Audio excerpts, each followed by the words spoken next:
Good evening. My name is Rabbi Dr. Dovid Felt, and I'm the Director of School-Based Services at Madraigos. I've been working with teenagers for the past 20 years.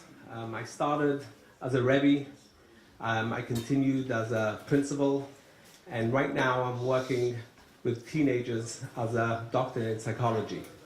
Let's go right into things. I want to cover a couple of topics. I want to talk about identifying red flags, learn how to begin the conversation. We'll also try and do a little role-play demo, which I'll talk to you more about later. Then find out how to talk so that your child can listen. That's going to be the meat potatoes of the conversation that you need to have with your child. You don't want chas v'shalom get a phone call from a principal or from the police department or from the hospital telling you that, we found that your son was high or he passed out or something's happened to him because he's been using. We need to nip it in the bud. We need to get it before it ever goes down that road. We also want to be able to give our children the facts to help them make good choices. Because while, yes, we'll have a conversation and we'll talk about it, but it definitely doesn't end there. That's just the beginning of how we're going to be able to help our children. So, let's dive right into it. Imagine your son starts drinking tea. Okay, what's wrong with drinking tea? He's not English, but nevertheless, what's the harm with having a cup of tea? He's having one or two or three. It's a little bizarre, but you know what? That's not so terrible. Or imagine that, your son is taking the pepper grinder, and every dish that you serve, and you put a lot of effort into cooking, he's taking the pepper grinder and you're pouring on the spices. Okay, again, what's the big deal? Okay, he likes some pepper. He starts having pickles at every meal. He's not pregnant, hopefully, but suddenly he's just pounding pickles. These can all be harmless things, but they can also be indicative of something happening in that child's life. He may have a drug test in his school in a couple of days and he knows he's got to flush out his system. So he buys himself that tea. There's a tea that you buy that will help flush it out of your system. He's been vaping all day. One of the side effects of vaping is that you lose your taste buds. Suddenly his favorite dish doesn't taste like anything.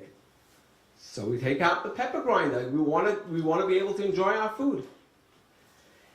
He's been drinking alcohol in his water bottle, vodka in his water bottle, because it looks exactly like water, and he takes it with him to school, and he's swigging it in class. And now he needs to get it out of his system, so he's going to pound some pickles.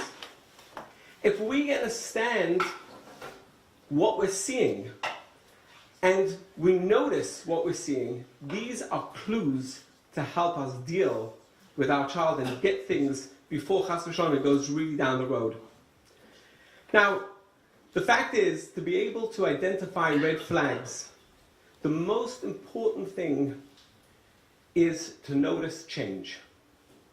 If there's any change in your child's behavior, that's a clue.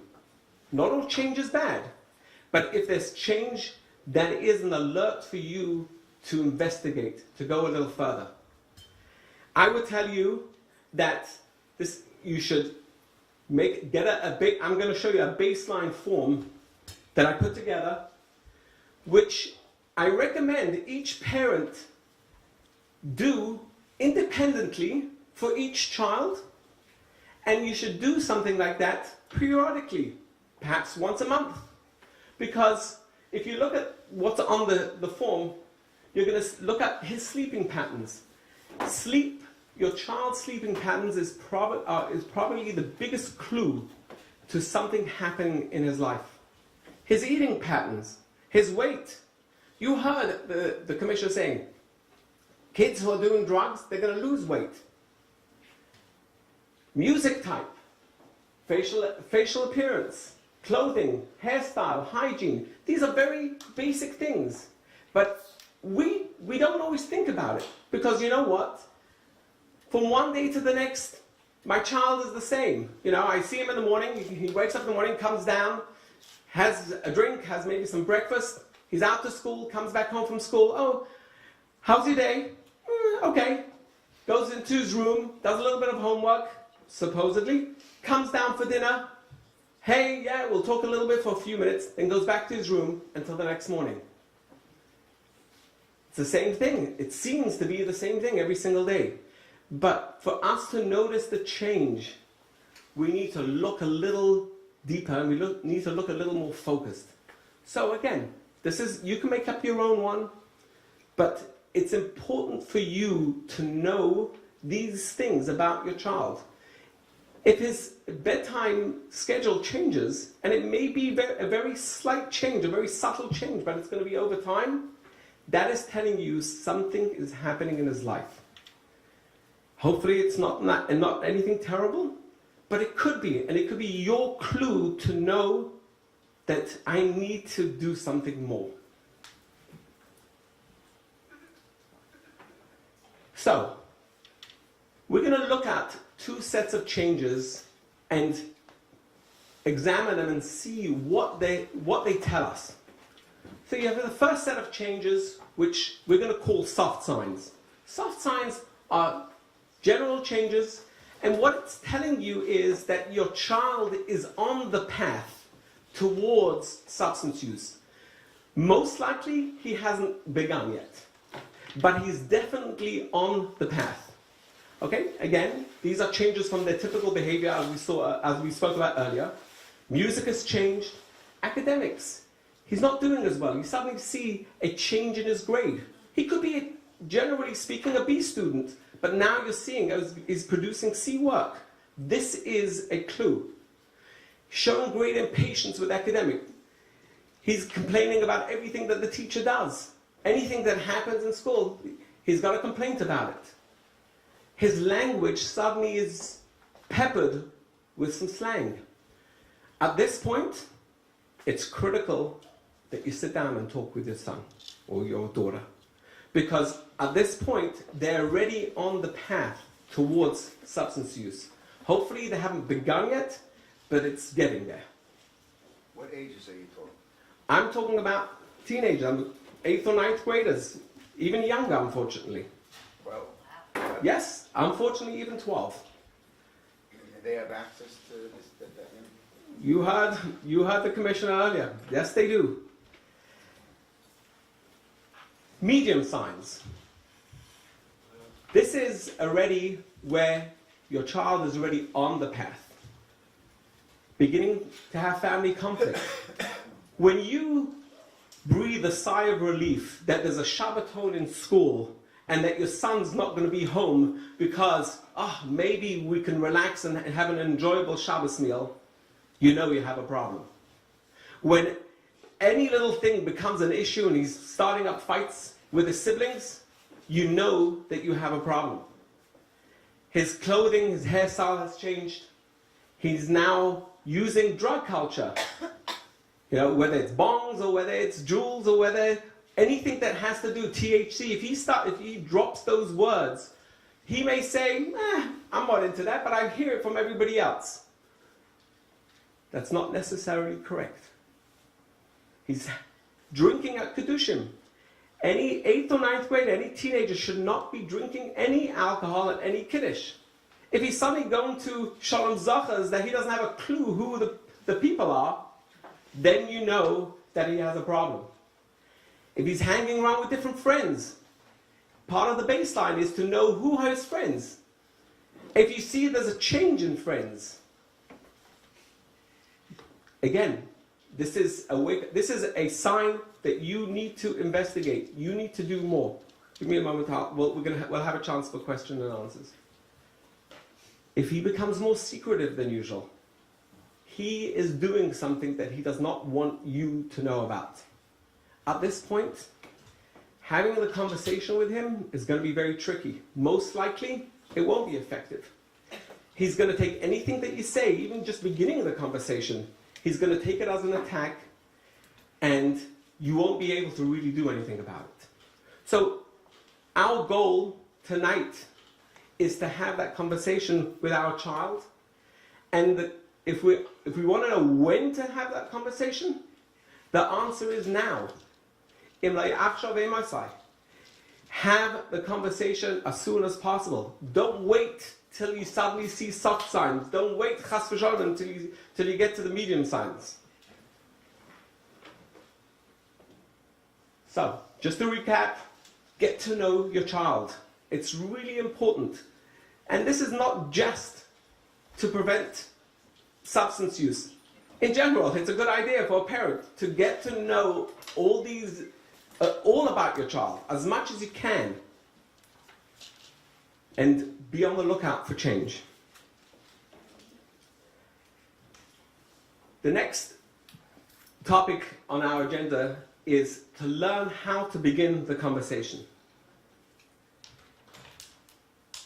Numerous studies have shown that the earlier you have that conversation with your child, the more likely your child will be able to resist.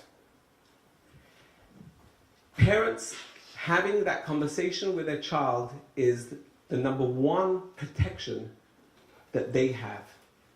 So, as a parent, it's a big achrayus, but we need to do that. One of the issues with having a conversation is we're maybe not so sure how to have that conversation, when to have that conversation. That's what we're going to be covering here tonight. When we start to have the conversation, we need to bear in mind these 4 things. Number one is, this is preparing ourselves before we have that conversation. We need to know that, and the reality is, it's not just that we need to know. Our children need to know that we care about them. Yes, we love them, and we'll do anything for our child. But until they know, and we can't assume ever, just because I love my child, and I express my love sometimes even, that automatically they know that we love them. They need to keep on hearing it from us day in and day out. And until you're certain that they know that you care about them, it's not considered that you care about them, because you do care about them, but they need to know that you care about them.